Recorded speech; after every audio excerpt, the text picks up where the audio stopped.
BCN ನ್ಯೂಸ್ಗೆ ಸ್ವಾಗತ. ನಾನು ಸ್ನೇಹರಾಜ್. ಇಂದಿನ ಮುಖ್ಯಾಂಶಗಳು. ಮಾರ್ಚ್ 1ಕ್ಕೆ ಶ್ರೀ ಜಗದ್ಗುರು ರೇಣುಕಾಚಾರ್ಯ ಜಯಂತಿ ಅದ್ದೂರಿಯಾಗಿ ಆಚರಿಸಲು ನಿರ್ಧಾರ. ಭಕ್ತರು ಹೆಚ್ಚಿನ ಸಂಖ್ಯೆಯಲ್ಲಿ ಪಾಲ್ಗೊಳ್ಳಲು ಮನವಿ. ರಾಜಶೇಖರ್ ಪಾಟೀಲ್. ಮಲ್ಲಿಕಾರ್ಜುನ್ ಮುತ್ಯ ವಿರುದ್ಧ ಪೋಕ್ಸೋ ಕೇಸ್ ವಿಚಾರ. ವಿಡಿಯೋ ತಿರುಚಿದವರ ಮೇಲೆ ಕ್ರಮ ಕೈಗೊಳ್ಳಲು ಮನವಿ ಮಾಡಿದ ಪೋಷಕರು. ಗಾದಗಿ ಗ್ರಾಮ ಪಂಚಾಯತ್ ಅಧಿಕಾರಿಗಳಿಂದ ಭಾರೀ ಅವ್ಯವಹಾರ. ಲೋಕಾಯುಕ್ತ ಅಧಿಕಾರಿಗಳಿಂದ ಭ್ರಷ್ಟರ ಮೇಲೆ FIR. ವರದಯ್ಯ ಸ್ವಾಮಿ. ಜಿಲ್ಲೆಯ ಜನರಿಗೆ ವಿಶೇಷವಾಗಿ ಕೃಷಿಕರ ಆರ್ಥಿಕ ಸ್ಥಿತಿ ಸುಧಾರಣೆಗೆ ಪೂರಕವಾಗಿ ವಿಜಯ ಸೌಹಾರ್ದ ಕೆಲಸ ಮಾಡಲಿ. ಹನುಮಂತ್ ನಿರಾಣೆ. ಬರುವ ಮಾರ್ಚ್ 1ರಂದು ನಗರದಲ್ಲಿ ನಡೆಯಲಿರುವ ಶ್ರೀ ಜಗದ್ಗುರು ರೇಣುಕಾಚಾರ್ಯ ಜಯಂತ್ಯೋತ್ಸವ ಅದ್ದೂರಿಯಾಗಿ ಸಡಗರ ಸಂಭ್ರಮದಿಂದ ಆಚರಿಸಲು ನಿರ್ಧರಿಸಲಾಗಿದೆ ಎಂದು ಮಾಜಿ ಸಚಿವರಾದ ಹಾಗೂ ಸಮಿತಿಯ ಅಧ್ಯಕ್ಷರಾದ ರಾಜಶೇಖರ್ ಪಾಟೀಲ್ ತಿಳಿಸಿದರು. ನಗರದ ಪತ್ರಿಕಾ ಭವನದಲ್ಲಿ ಗುರುವಾರ ನಡೆಸಿದ ಸುದ್ದಿಗೋಷ್ಠಿಯಲ್ಲಿ ರಾಜಶೇಖರ್ ಪಾಟೀಲ್ ಅವರು ಮಾತನಾಡಿ, ಕಳೆದ 6 ವರ್ಷಗಳಿಂದ ಜಯಂತಿಯನ್ನು ಆಚರಿಸಲಾಗುತ್ತಿದೆ. 3 ವರ್ಷದಿಂದ ಇಡೀ ರಾಜ್ಯಾದ್ಯಂತ ರೇಣುಕಾಚಾರ್ಯ ಜಯಂತಿಯನ್ನು ಆಚರಿಸಲಾಗುತ್ತಿದೆ ಎಂದು ಅಂದು ನಡೆಯುವ ಜಯಂತಿ ಸಮಾರಂಭದಲ್ಲಿ ಜಿಲ್ಲೆಯ ರಾಜಕೀಯ ನಾಯಕರು, ಭಕ್ತಾದಿಗಳು ಹೆಚ್ಚಿನ ಸಂಖ್ಯೆಯಲ್ಲಿ ಪಾಲ್ಗೊಂಡು ಯಶಸ್ವಿಗೊಳಿಸಲು ಅವರು ಮನವಿ ಮಾಡಿದರು. ಜಯಂತ್ಯೋತ್ಸವ ಸಮಿತಿ ಕಾರ್ಯಾಧ್ಯಕ್ಷರು ಆಗಿರುವ ಜಿಲ್ಲಾ ಬೇಡರ ಜಂಗಮ ಸಮಾಜದ ಅಧ್ಯಕ್ಷ ಸಿದ್ದರಾಮಯ್ಯ ಸ್ವಾಮಿ ಮಾತನಾಡಿ, ಜಯಂತಿ ಪ್ರಯುಕ್ತ ಅಂದು ನಗರದಲ್ಲಿ ಶ್ರೀ ಜಗದ್ಗುರು ರೇಣುಕಾಚಾರ್ಯ ಭಾವಚಿತ್ರದ ಭವ್ಯ ಮೆರವಣಿಗೆ ನಡೆಯಲಿದ್ದು, ಜಿಲ್ಲಾಧಿಕಾರಿಗಳ ಕಚೇರಿಯಿಂದ ಪ್ರಾರಂಭಗೊಂಡು ಹರಳೆಯ ವೃತ್ತ, ಬಸವೇಶ್ವರ ವೃತ್ತ, ಅಂಬೇಡ್ಕರ್ ವೃತ್ತ, ಏರ್ ಮಾರ್ಷಲ್ ಕರಿಯಪ್ಪ ವೃತ್ತದ ಮಾರ್ಗವಾಗಿ ಜಿಲ್ಲಾ ರಂಗಮಂದಿರಕ್ಕೆ ತೆರಳಿ ಸಮಾರೋಪಗೊಳ್ಳಲಿರುವುದು ಎಂದು ತಿಳಿಸಿದ್ದಾರೆ. ಈ ಒಂದು ಮೆರವಣಿಗೆಯಲ್ಲಿ ಭಕ್ತಾದಿಗಳು ಹೆಚ್ಚಿನ ಸಂಖ್ಯೆಯಲ್ಲಿ ಭಾಗವಹಿಸಲು ಮನವಿ ಮಾಡಿದರು. ಬೀದರ್ನಲ್ಲಿ ರೇಣುಕಾಚಾರ್ಯ ಜಯಂತಿ ಅದ್ದೂರಿ ಆಚರಣೆಗೆ ನಿರ್ಧಾರ ಆಗಿದೆ. ಇವತ್ತು ನನ್ನನ್ನು ಬೀದರ್ ಜಿಲ್ಲೆಯಲ್ಲಿ ನಡೀತಕ್ಕಂಥ ಕಾರ್ಯಕ್ರಮದ ಗೌರವ ಅಧ್ಯಕ್ಷರಾಗಿ ಎಲ್ಲ ಸಮಾಜದ ಮುಖಂಡರು, ಎಲ್ಲ ಶ್ರೀಗಳ ಒಂದು ನೇತೃತ್ವದಲ್ಲಿ ನನ್ನನ್ನು ಆಯ್ಕೆ ಮಾಡಿ ಗೌರವ ಅಧ್ಯಕ್ಷರಾಗಿ ಮಾಡಿದ್ದಾರೆ. ನಾನೆಲ್ಲರಿಗೂ ಕೂಡ ನಾನು ಅಭಿನಂದನೆ ಸಲ್ಲಿಸ್ತೀನಿ. ಬರ್ತಕ್ಕಂಥ 1ನೇ ತಾರೀಕು ಈ ಒಂದು ರೇಣುಕಾಚಾರ್ಯ ಜಯಂತಿ ಬಹಳ ಅದ್ದೂರಿಯಾಗಿ ಆಗಬೇಕು. ಕಳೆದ 6 ವರ್ಷಗಳಿಂದ ಈ ಒಂದು ಜಯಂತಿ ಆಚರಣೆ ಮಾಡ್ತಾ ಇದ್ದೀವಿ. ಸರ್ಕಾರ ವತಿಯಿಂದ ಸುಮಾರು 3 ವರ್ಷದಿಂದ ಇಡೀ ರಾಜ್ಯದಲ್ಲಿ ಈ ಒಂದು ಜಯಂತಿ ನಡೀತಾ ಇದೆ. ನಾವು ಹುಮ್ನಾಬಾದ್ ಪಟ್ಟಣದಲ್ಲಿ ಕೂಡ ಪ್ರತಿ ವರ್ಷ ಮಾಡ್ತೀವಿ. ಇವತ್ತೆಲ್ಲ ಶ್ರೀಗಳು ಸೇರಿ ಏನು ಗೌರವ ಅಧ್ಯಕ್ಷರಾಗಿ ನನ್ನನ್ನು ಮಾಡಿದಾರ. ಇವತ್ತು ರಜನೀಶ್ ವಾಲಿಯವರಿಗೂ ಕೂಡ ಏನಿದು ಮೆರವಣಿಗೆ ಮುಖ್ಯಸ್ಥರಾಗಿ ಅಧ್ಯಕ್ಷರಾಗಿ ಕೂಡ ಮಾಡಿದಾರ. ನಾನು ಎಲ್ಲರಿಗೂ ಕೂಡ ಅಪೀಲ್ ಮಾಡ್ತೀನಿ, ಬರ್ತಕ್ಕಂಥ 1ನೇ ತಾರೀಕು ಎಲ್ಲ ಜನ ಈ ಒಂದು ಜಯಂತಿಯಲ್ಲಿ ನಾವೆಲ್ಲರೂ ಕೂಡ ಭಾಗಿಯಾಗೋಣ, ಬಹಳ ಯಶಸ್ವಿಯಾಗಿ ಈ ಕಾರ್ಯಕ್ರಮ ಮಾಡೋಣ. ಎಲ್ಲ ರಾಜಕೀಯ ಧುರೀಣರು, ಮಠಾಧೀಶರು ಎಲ್ಲರೂ ಕೂಡ ಈ ಒಂದು ಕಾರ್ಯಕ್ರಮದಲ್ಲಿ ಭಾಗಿಯಾಗ್ತಾರೆ. ನಮ್ಮ ಜಿಲ್ಲಾ ಉಸ್ತುವಾರಿ ಸಚಿವರು ಇರ್ಬೋದು, ಶಾಸಕರು ಇರ್ಬೋದು, ಬೇರೆ ಬೇರೆ ವಿಧಾನ ಪರಿಷತ್ತಿನ ಸದಸ್ಯರು ಇರ್ಬೋದು, ಅನೇಕ ಮಠಾಧೀಶರು ಕೂಡ ಈ ಒಂದು ಕಾರ್ಯಕ್ರಮದಲ್ಲಿ ಭಾಗಿಯಾಗ್ತಾರೆ. ತಮ್ಮ ಮುಖಾಂತರ, ಮಾಧ್ಯಮದ ಮುಖಾಂತರ ನಾನು ಎಲ್ಲ ಭಕ್ತಾದಿಗಳಿಗೆ ಈ ಕಾರ್ಯಕ್ರಮದಲ್ಲಿ ಭಾಗಿಯಾಗಬೇಕು ಅಂತ ನಾನು ವಿನಂತಿ ಮಾಡ್ತೀನಿ. Circle, Shivaji circle, Basaveshwara circle, ಆಮೇಲೆ ಅಂಬೇಡ್ಕರ್ ಸರ್ಕಲ್, ಕರಿಯಪ್ಪ ಸರ್ಕಲ್ ಆಗಿ ರಂಗಮಂದಿರಕ್ಕೆ 12 ಗಂಟೆಗೆ ಬರುತ್ತದೆ. ಅದರಿಂದ ಜಿಲ್ಲೆಯಲ್ಲಿ ಎಲ್ಲ ಸಮಾಜ ಬಾಂಧವರು ಹೆಚ್ಚಿನ ಸಂಖ್ಯೆಯಲ್ಲಿ ಭಾಗವಹಿಸಬೇಕಂತ ಅವರಲ್ಲಿ ಮನವಿ ಮಾಡ್ತಾರೆ.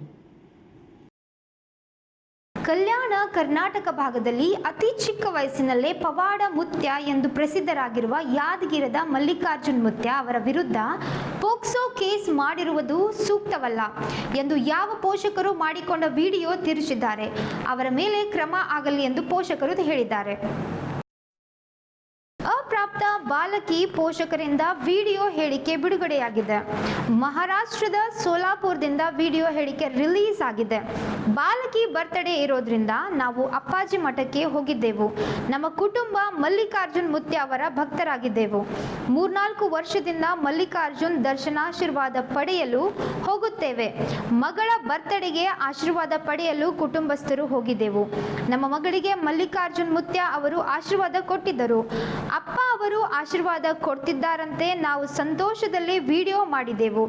ನಾವು ಸ್ಟೇಟಸ್ ಹಾಗೂ ಸೋಷಿಯಲ್ ಮೀಡಿಯಾದಲ್ಲಿ ಆಶೀರ್ವಾದ ಅಂತ ಹಾಕಿದ್ದೆವು. ನಮ್ಮ ಮಗಳು ಅಪ್ಪ ಅವರ ಜೊತೆಗೆ ಇರುವ ವಿಡಿಯೋ ಸಾಮಾಜಿಕ ಜಾಲತಾಣಗಳಲ್ಲಿ ವೈರಲ್ ಆಗಿದೆ. ವಿಡಿಯೋ ತಿರುಚಿ ಕಿಡಿಗೇಡಿಗಳು ವೈರಲ್ ಮಾಡಿದ್ದಾರೆ ಎಂದು ಹೇಳಿದರು. ಪೊಲೀಸ್ ಇಲಾಖೆ ಸೇರಿ ಎಲ್ಲಿ ಕರೆದಿದ್ದರೂ ನಾವು ಎಲ್ಲ ಕಡೆಗೆ ಹೋಗಿದ್ದೆವು. ಅಪ್ಪನವರದು ಏನೂ ತಪ್ಪಿಲ್ಲ, ದೇವರ ಸಮಾನ ಎಂದು ಹೇಳಿದ್ದೇವೆ. ಸೋಷಿಯಲ್ ಮೀಡಿಯಾದಲ್ಲಿ ವಿಡಿಯೋ ತಿರುಚಿದವರ ಮೇಲೆ ಕ್ರಮ ಆಗಬೇಕು ಎಂದು ಒತ್ತಾಯಿಸಿದ್ದಾರೆ. ಅಪ್ಪಾಜಿ ಅವರು ನಮಗೆ ದೇವರ ಸಮಾನವೆಂದು ಪೋಷಕರು ವಿಡಿಯೋ ಬಿಡುಗಡೆ ಮಾಡಿದ್ದಾರೆ.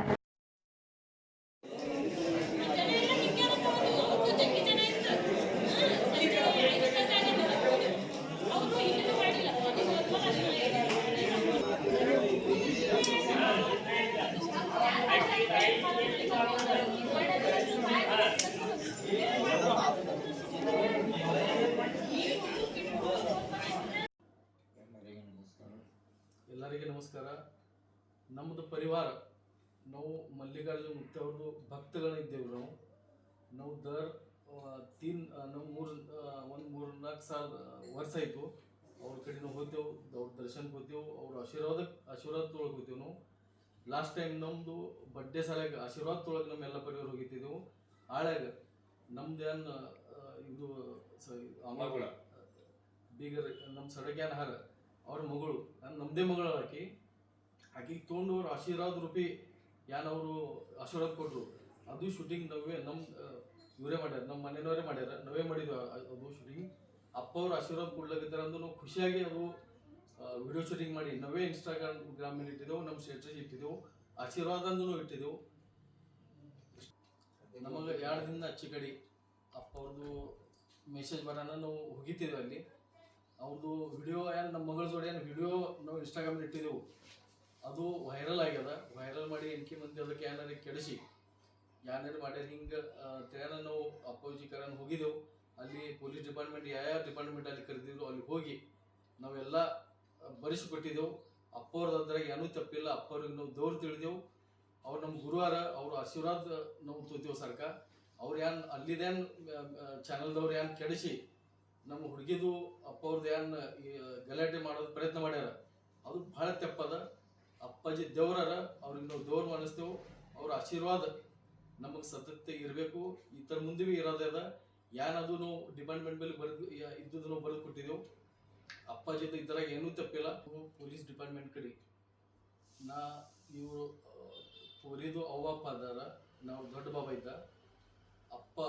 ಅಪ್ಪಾಜಿ ಬದ್ದಲ್ ವೈರಲ್ ಆಗಿತ್ತು ಅದ್ರ ಬದ್ದಲ್ ನಾವು ಲೇಖಿ ಎಲ್ಲ ಪೊಲೀಸ್ ಡಿಪಾರ್ಟ್ಮೆಂಟ್ ಕಡೆ ಬರೆದು ಎಲ್ಲ ಕೊಟ್ಟಿದ್ದೆವು. ಅಪ್ಪಾಜಿದ ಇದ್ರೆ ಏನೂ ತಪ್ಪಿಲ್ಲ ಅಂದ್ರೆ ಅಪ್ಪಾಜಿ ಏನೂ ತಪ್ಪು ಇಲ್ಲ. ಅವ್ರ ಬದ್ದಲ್ ಅಲ್ಲಿ ಮೀಡಿಯಾದವ್ರು ಕೆಡಿಸಿ ಬದ್ನಾಮ್ ಮಾಡ್ಲಾಗತ್ತಾರ. ಅದು ಇದು ಬರೋಬರಿಲ್ಲ. ಅಪ್ಪಾಜಿ ಮೇಲೆ ನಾವು ಈ ಕಡೆ ಬಂದೆವು. ನಮಗೆ ತಿಳಿದಲ್ಲಿಗೆ ಈ ಕೇಸ್ದಾಗ ಅಪ್ಪಾಜಿ ಮೇಲೆ FIR ಮಾಡ್ಯಾರ. ಇದು ಭಾಳ ತಪ್ಪೈತೆ. ಒಂದು ಗುರು ಮೇಲೆ ಭಾಳ ತಪ್ಪು ಇವರು ಮೀಡಿಯಾದ ಮಾಡ್ಲಾಗತ್ತಾರ. ಅದ್ರಾಗ ನಮ್ಮ ಹುಡುಗಿದು ಭಾಳ ಬದನಾಮಿ ಆಗತ್ತದ. ಈ ಬದನಾಮ್ 7-8 ವರ್ಷದಿಂದ ಹುಡುಗಿ ಅದದು. ಅದ್ರ ಆಕಿಂದ ಜೀವನ ಮೇಲೆ ಪರಿಣಾಮ ಆಗ್ತದ. ಇದು ಮೀಡಿಯಾದವ್ರಿಗೆ ಭೀ ಅವ್ರಿಗೆ ಮಕ್ಕಳು ಇದ್ದರಿತ್ತು, ಅವ್ರಿಗೆ ಭೀ ಅವ್ವಪ್ಪ ಇದ್ದರಿತ್ತು. ಅವ್ರ ಹುಡುಗಿಯರ ಬದ್ದಲ್ಲಿ ಹಿಂಗೆ ಐತಂದ್ರೆ ಅವ್ರು ಮನಸ್ಸಿಗ್ತದ ಅವ್ರು ವಿಚಾರ ಮಾಡಿ ಇದೆಲ್ಲ ನಿಂದಿರಿಸ್ಬೇಕು. ಮತ್ತು ಅಪ್ಪಾಜಿ ಮೇಲೆ FIR ಮಾಡ್ಯಾರ, ಅದು FIR ತೆಗಿಬೇಕು. ಹಿಂಗೆ ನಮ್ದು ವಿನಂತಿ ಇದೆ ಎಲ್ಲರೂ.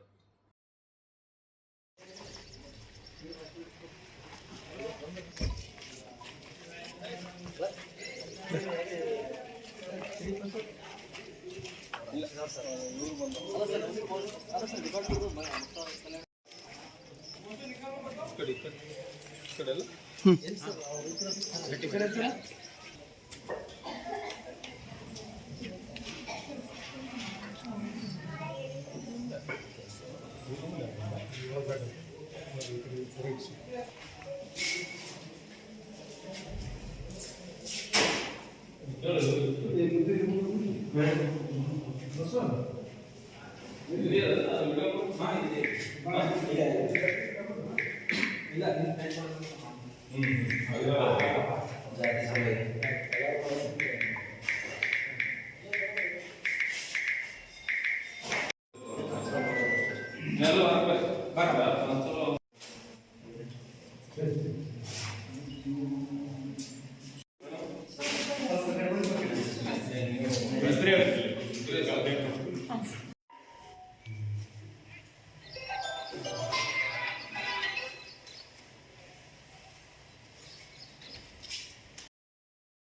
ಬೀದರ್ ತಾಲೂಕಿನ ಗಾದಗಿ ಗ್ರಾಮ ಪಂಚಾಯತ್ನಲ್ಲಿ ನಡೆದಿರುವ ಕೋಟ್ಯಾಂತರ ರೂಪಾಯಿ ಅವ್ಯವಹಾರದ ಕುರಿತು ಲೋಕಾಯುಕ್ತರು ನನ್ನ ದೂರಿಗೆ ಪರಿಗಣಿಸಿ ಸಂಬಂಧಪಟ್ಟ ಪಂಚಾಯತ್ ಅಧಿಕಾರಿಗಳ ವಿರುದ್ಧ ಎಫ್ಐಆರ್ ಮಾಡಿದ್ದಾರೆ ಎಂದು ಗ್ರಾಮ ಪಂಚಾಯತ್ ಮಾಜಿ ಸದಸ್ಯ ವರದಯ್ಯ ಸ್ವಾಮಿ ತಿಳಿಸಿದರು. ಪತ್ರಿಕೆ ಪ್ರಕಟಣೆ ಮಾಡಬೇಕಾಗಿತ್ತು. ಗಾದಗಿ ಗ್ರಾಮ ಪಂಚಾಯತ್ನಲ್ಲಿ 2018ರಿಂದ 1/2/2022ವರೆಗೆ ಆದಂಥ ಅವ್ಯವಹಾರಗಳನ್ನು ಸುಮಾರು ಸಲ ಮೊದಲು ಪ್ರೆಸ್ಕ್ರಿಪ್ಟ್ ಮಾಡಿಲ್ಲ. ಅದ ನಂತರ ಯಾವುದೇ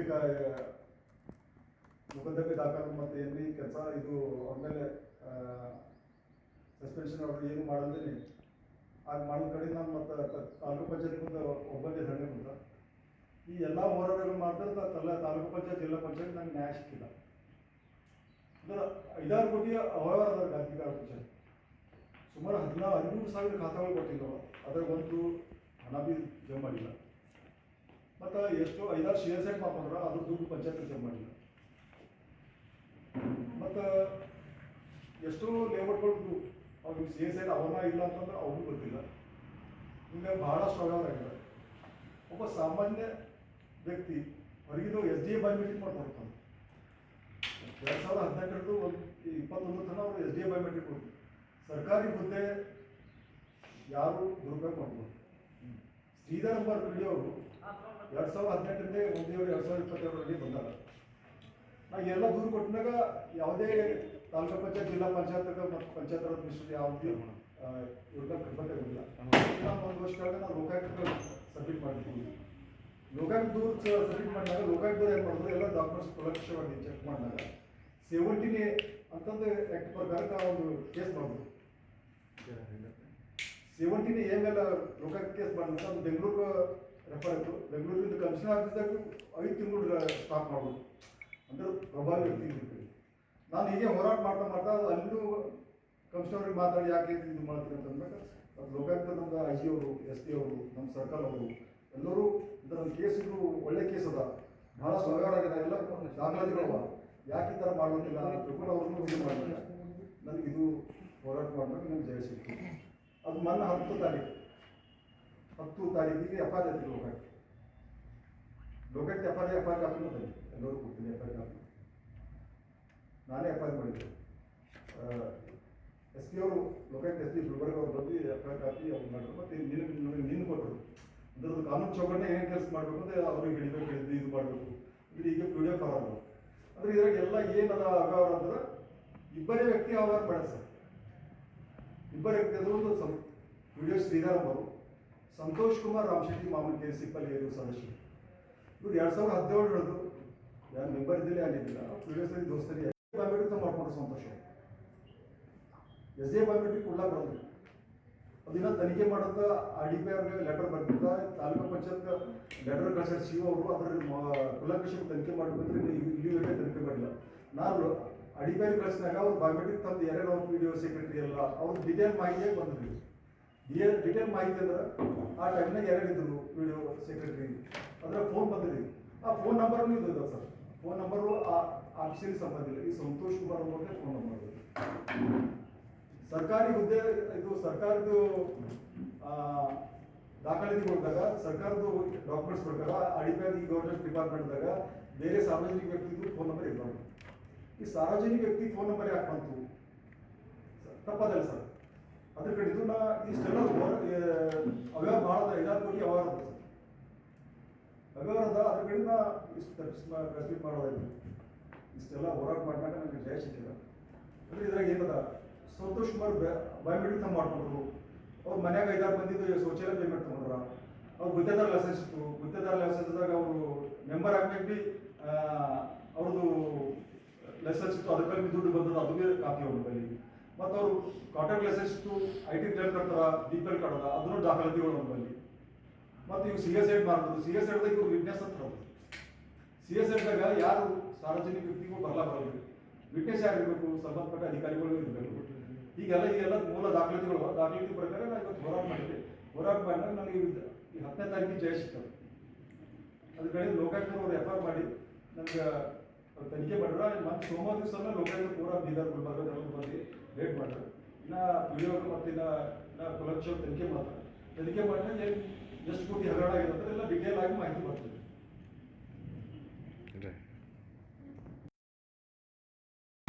ಕರ್ನಾಟಕ ಪಶು ವೈದ್ಯಕೀಯ ಪಶು ಹಾಗೂ ಮೀನುಗಾರಿಕೆ ವಿಜ್ಞಾನಗಳ ವಿಶ್ವವಿದ್ಯಾಲಯ ಬೀದರ್ನ 15ನೇ ಘಟಕೋತ್ಸವವನ್ನು ಫೆಬ್ರವರಿ 27ರಂದು ಬೆಳಗ್ಗೆ 10 ಗಂಟೆಗೆ ವಿಶ್ವವಿದ್ಯಾಲಯದ ಆಡಿಟೋರಿಯಂ ನಂದಿನಗರ ಆವರಣದಲ್ಲಿ ಆಯೋಜಿಸಲಾಗಿದೆ ಎಂದು ಕರ್ನಾಟಕ ಪಶು ವೈದ್ಯಕೀಯ ಪಶು ಹಾಗೂ ಮೀನುಗಾರಿಕೆ ವಿಜ್ಞಾನಗಳ ವಿಶ್ವವಿದ್ಯಾಲಯದ ಕುಲಪತಿಗಳಾದ ಪ್ರೊಫೆಸರ್ KC ವೀರಣ್ಣ ಹೇಳಿದರು. ಅವರು ಗುರುವಾರ ನಗರದ ಕರ್ನಾಟಕ ಪಶು ವೈದ್ಯಕೀಯ ಪಶು ಹಾಗೂ ಮೀನುಗಾರಿಕೆ ವಿಜ್ಞಾನಗಳ ವಿಶ್ವವಿದ್ಯಾಲಯದ ಆಡಳಿತ ಕಚೇರಿಯಲ್ಲಿ ನಡೆಸಿದ ಸುದ್ದಿಗೋಷ್ಠಿಯಲ್ಲಿ ಅವರು ಮಾತನಾಡಿದರು. ರಾಜ್ಯಪಾಲರು ಹಾಗೂ ವಿಶ್ವವಿದ್ಯಾಲಯದ ಕುಲಾಧಿಪತಿಗಳಾದ ಥಾವರ್ ಚಂದ್ ಗೆಹ್ಲೋಟ್ ಅವರು 15ನೇ ಘಟಿಕೋತ್ಸವದಲ್ಲಿ ಅಧ್ಯಕ್ಷತೆ ವಹಿಸಿ ವಿದ್ಯಾರ್ಥಿಗಳಿಗೆ ಪದವಿ ಪ್ರದಾನ ಮಾಡಲಿದ್ದಾರೆ.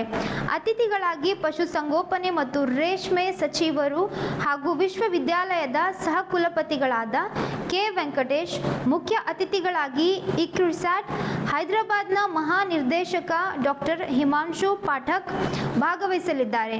ಘಟಿಕೋತ್ಸವದಲ್ಲಿ ಒಟ್ಟು 576 ವಿದ್ಯಾರ್ಥಿಗಳಿಗೆ ಪದವಿಯನ್ನು ಪ್ರದಾನ ಮಾಡಲಾಗುತ್ತಿದ್ದು, ಇದರಲ್ಲಿ 455 ಸ್ನಾತಕ ಪದವೀಧರರು, 107 ಸ್ನಾತಕೋತ್ತರ ಹಾಗೂ 14 ಡಾಕ್ಟರೇಟ್ ಪದವೀಧರರು ಸೇರಿದ್ದಾರೆ.